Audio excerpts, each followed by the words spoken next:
Lo que estás a punto de escuchar no es una historia de milagros fáciles. Es la transcripción de un pacto radical hecho en el altar, una oferta inaudita donde un hombre intercambió su propia miseria por la salvación de su comunidad. Prepárate para el shock de una dolencia crónica convertida en la llave del destino. Soy el padre Daniel, y esta carta, escrita por el nieto de este hombre, me obliga a compartir la odisea de don Ezequiel, el abuelo que ofreció su sufrimiento a Dios y cambió a su pueblo. Si sientes que tu dolor es un desperdicio o que tu vida no tiene propósito, quédate, porque al final de este relato sabrás que la intercesión sacrificial es la forma en que Dios reescribe la historia de la humanidad. Elías, un joven ingeniero civil de 25 años, regresó a San Bartolomé no por nostalgia, sino por el sabor amargo del fracaso profesional y la preocupación por su abuelo. El pueblo era un esqueleto de adobe y piedra, carcomido por la sequía, el éxodo y una apatía moral más seca que la propia tierra. El conflicto en San Bartolomé no era la pobreza, sino la falta de voluntad. Los vecinos se odiaban, los negocios se cerraban por pequeñas traiciones, y la plaza, antes vibrante, era ahora un desierto. Elías, que había estudiado en la capital con la promesa de volver para modernizar el sistema de irrigación, había regresado con las manos vacías, su propia firma de ingeniería arruinada por un socio deshonesto. Su fe, como la tierra, estaba agrietada, creía en el esfuerzo humano, no en la intervención divina. Su abuelo, don Ezequiel, era el último faro moral del pueblo, pero era también su víctima más visible. Ezequiel, un hombre que en su juventud había sido fuerte como un roble, ahora era un mártir silencioso de la osteoartritis crónica y una neuralgia devastadora. Elías, el ingeniero, la llamaba enfermedad degenerativa. Ezequiel, el abuelo, la llamaba los clavos invisibles. El dolor era constante, una tortura silenciosa que se manifestaba en cada articulación, en cada paso, en cada respiración.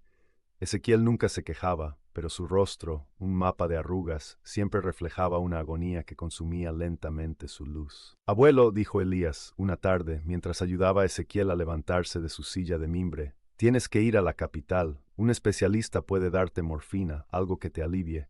Este dolor es inútil, abuelo, es un desperdicio de vida. Ezequiel le sonrió, una sonrisa triste que apenas llegaba a sus ojos acuosos. Elías, hijo mío, el dolor nunca es inútil si sabes a quién ofrecerlo. ¿Y crees que la morfina es la cura? La morfina solo calma el cuerpo. Yo necesito calmar el alma de este pueblo, que es la que está realmente enferma.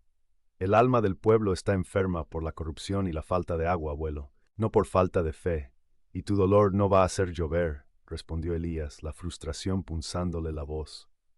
La noche del 15 de agosto, la víspera de la fiesta de la patrona Santa Marta, Ezequiel tomó una decisión radical. Se arrastró con dificultad hasta la iglesia de San Bartolomé. El templo estaba casi en ruinas. Y el padre Ricardo, un hombre joven y desilusionado por la apatía de la comunidad, era el único custodio. Ezequiel se arrodilló, no en el reclinatorio, sino directamente en el frío suelo de piedra, un acto de sacrificio que hizo que cada hueso de su cuerpo protestara. El padre Ricardo, que se preparaba para cerrar, se acercó, alarmado. Don Ezequiel, por favor, levántese. ¿Qué hace? Su rodilla no lo va a perdonar. Ezequiel levantó la cabeza. Sus ojos, normalmente velados por la agonía, brillaban con una resolución sobrenatural. Padre Ricardo, vengo a hacer una confesión y un negocio. Dime tu confesión, hijo, respondió el padre Ricardo, sintiendo la inmensa tensión del momento. Mi confesión es que he vivido 80 años sin entender el verdadero valor de mi dolor, y mi negocio es este. Le pido que me escuche mientras hago una promesa al corazón de Jesús, allí, en el sagrario.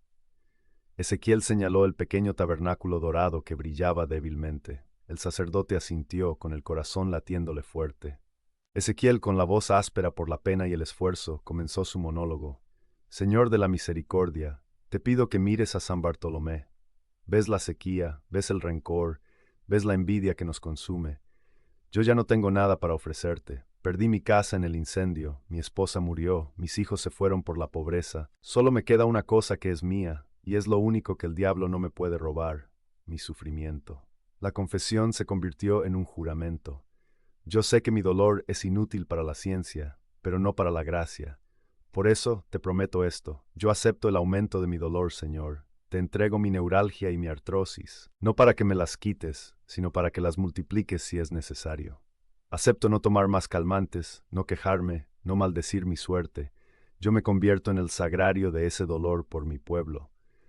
Y a cambio, te pido que a San Bartolomé regresen las tres cosas que perdimos: la lluvia, la reconciliación entre los vecinos y la esperanza, que hace florecer el alma.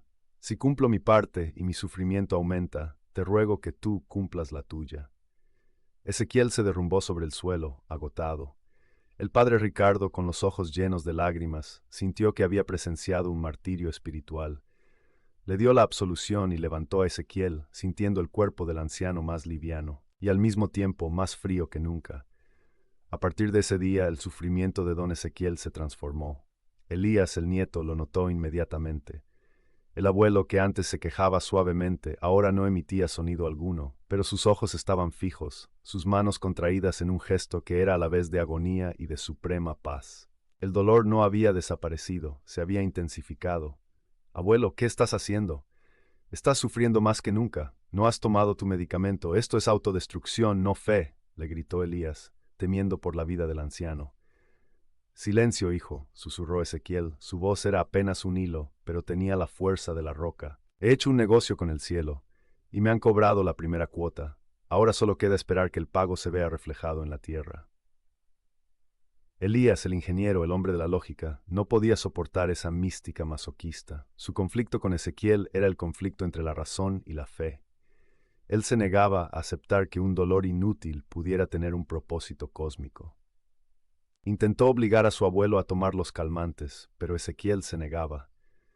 En el pueblo, sin embargo, el cambio comenzó de manera sutil, pero palpable. Primero, la reconciliación. La disputa más amarga de San Bartolomé era la que existía entre don Rafael y doña Marta, vecinos que se habían negado a hablarse durante 20 años por un límite de propiedad. Al 11º día del pacto de Ezequiel, don Rafael, el más terco de los dos, se despertó con una punzada de culpa tan aguda que le quemó el pecho. Caminó hasta la casa de Marta y, sin decir palabra, pintó una raya blanca en el suelo, cediendo 2 metros de su terreno. Marta, al verlo, salió llorando y lo abrazó. Elías lo vio. Lo catalogó como coincidencia social. Al día 15 ocurrió un suceso que no tenía explicación lógica. El molino de aceite, que había estado estropeado por la corrupción y el sabotaje interno, de repente, sin reparación alguna, comenzó a funcionar. El motor encendió con un rugido glorioso, y por primera vez en meses se escuchó el sonido de la producción. En San Bartolomé, Elías revisó el motor. La pieza rota seguía rota. Coincidencia mecánica, se dijo Elías, su mente luchando por mantener la barrera de la razón. La agonía de Ezequiel llegó a su punto máximo. Al día 20 ya no podía moverse. Estaba postrado en su cama, con la piel seca, pero extrañamente luminosa. Las contracciones musculares eran visibles bajo sus sábanas. El padre Ricardo venía a darle la comunión y le susurraba: «El pueblo está cambiando, don Ezequiel, el molino funciona, la gente se habla, su sufrimiento no es en vano». Elías se sentó al lado de su abuelo, sintiendo el calor febril que emanaba de su cuerpo. Elías no había rezado en años, pero la vista de la agonía sacrificial de su abuelo lo estaba destrozando. «Abuelo», susurró Elías, tomando la mano de Ezequiel, que se sentía como un hueso frío pero con el pulso martilleando. «Te perdono por este masoquismo, te perdono por no haber buscado la cura. Por favor, toma el calmante. Ya hiciste tu parte, el pueblo está mejor, no tienes que morir».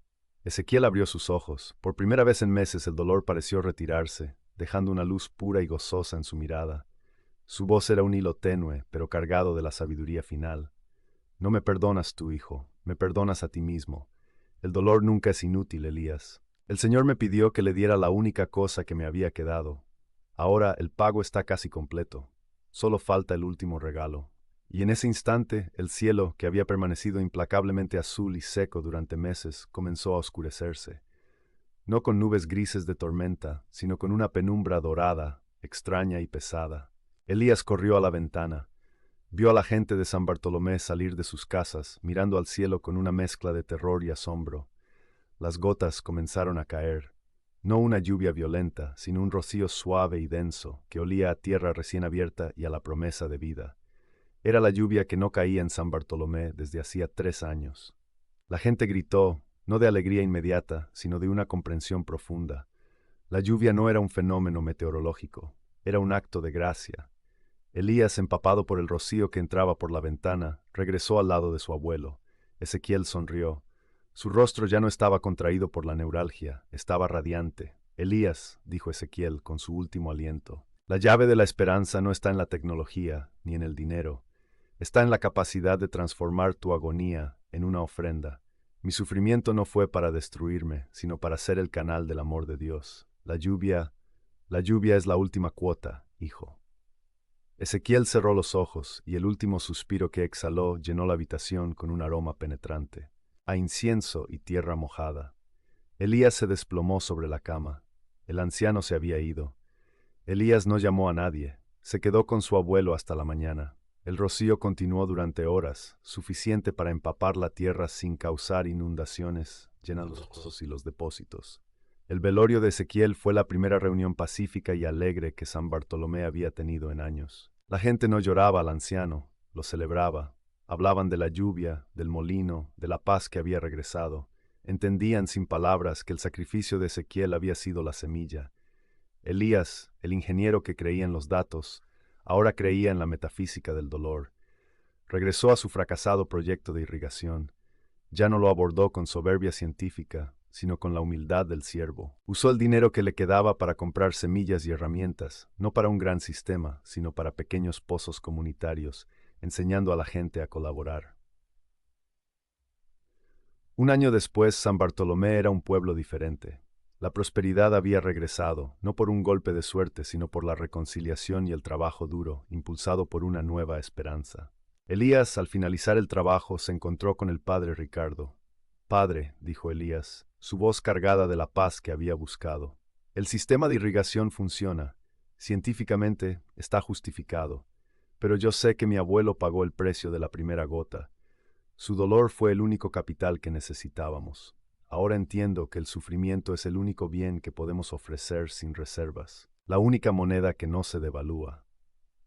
Elías se convirtió en el ingeniero del alma de San Bartolomé, el hombre que recordaba a todos. Si sientes que tu dolor es inútil, úsalo como ofrenda, y el cielo te pagará con una bendición que no tiene límites.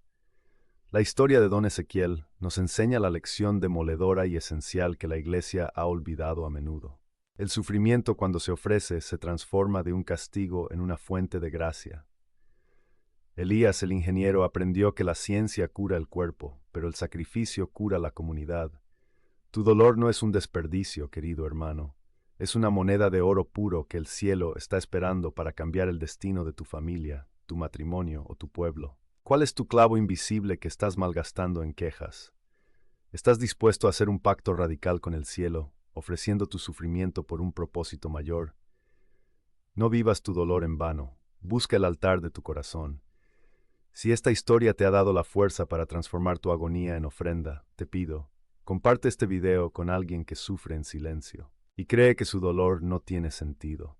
Suscríbete a este canal y deja un comentario contándome cuál es el sufrimiento que vas a ofrecer a Dios hoy por tu familia.